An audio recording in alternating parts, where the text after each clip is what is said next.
غریدہ مجھے بتائیے گا کہ یہ جو کل ہوا، میں نے آپ کی ٹویٹس بھی دیکھی اور بھی پروفیشنل جرنلسٹ کی، کسی نے سپورٹ نہیں کیا کہ آپ گھر میں ایسے گھسیں؟ جی بہت شکریہ بطول راجپوت صاحبہ اپنے پروگرام میں دعوت دینے کے لیے، اور سب سے پہلے معذرت آپ سے، آپ کے ویورز سے کہ میں نے حاضر ہونا تھا آپ کے پاس ویڈیو پہ اسکائپ پہ، لیکن آپ کو پتا ہے کچھ پرابلمس کی وجہ سے میں ویڈیو پہ حاضر نہیں ہو پا رہی، تو آپ سے فون پر جو ہے وہ آپ کے پروگرام میں شرکت کر رہی ہوں۔ جو سوال آپ نے کیا ہے، دیکھیے بنیادی طور پہ میرے نزدیک پچھلے کم از کم 1 مہینے سے، اس سے پہلے جو کچھ ہو رہا تھا میں بہت زیادہ ماضی میں نہیں جانا چاہتی، پھر اس کی ایکویولنس کریٹ کرنا پڑے گی، اس کے لیے پھر ہمیں مزید ماضی کے پچھلے 4-5 سال کے حوالے دینے پڑیں گے، لیکن پچھلے 1 مہینے میں خاص طور پہ اور میرے نزدیک جو پاکستان کی معیشت کی صورتحال ہے اس وقت، عمران خان کی گرفتاری یا عمران خان کی ضمانتیں ہونا یا عمران خان کی پیشیاں ہونا، یا جس طرح زمان پارک پہ کل ایک پولیس کا ریڈ کیا گیا، باوجود اس کے کہ اس کی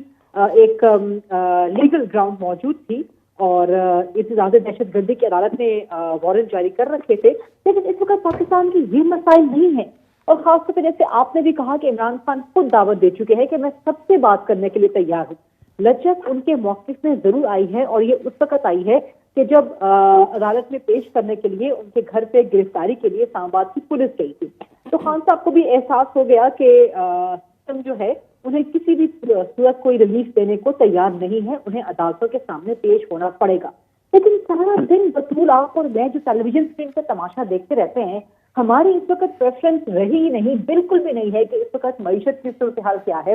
پاکستان ڈیفالٹ کے دہانے پر پہنچ چکا ہے، ڈیفالٹ کا اتنا سنگین خطرہ آپ کے سر پہ موجود ہے، آپ کو پتہ نہیں ہے کہ آپ اپنا اگلا بجٹ کیسے بنائیں گے، آپ کو پتہ نہیں ہے کہ آپ اپنا اگلا 1 سال کیسے نکالیں گے۔ انسٹیبلٹی میں اضافہ ہو رہا ہے، چاہے پولیٹیکل انسٹیبلٹی ہو چاہے سوشل انسٹیبلٹی ہو۔ میں کل پرسوں ایک سروے پڑھ رہی تھی کہ پاکستان کی جو نوجوان آبادی ہے اس کا 70%، 67 to 70% پاکستان کو نہ چاہنا چاہتا ہے۔ آپ امیجن نہیں کر سکتے کہ یہ اتنی خوفناک صورتحال پاکستان میں ڈیولپ ہو چکی ہے۔ مسئلہ صرف یہ ہے کہ ان 67 to 70% یوتھ میں سے ہارڈلی 1 یا 2% کے پاس باہر جانے کا موقع ہوگا، چانسز ہوں گے، پیسے ہوں گے، ریسورسز ہوں گے، باقیوں کے پاس چونکہ یہ سب چیزیں نہیں ہیں۔ جی، اور غریدہ آپ نے وہ سٹوری بھی دیکھی ہوگی، سعد گشکوری صاحب نے کی ہے کہ ایک باقاعدہ ایک تحقیق کے مطابق کچھ ڈاکیومنٹس کے مطابق یہ پتا چلا کہ ایک دن میں 9 پاکستانی پاکستان چھوڑنے کے لیے تیاری کر رہے ہیں۔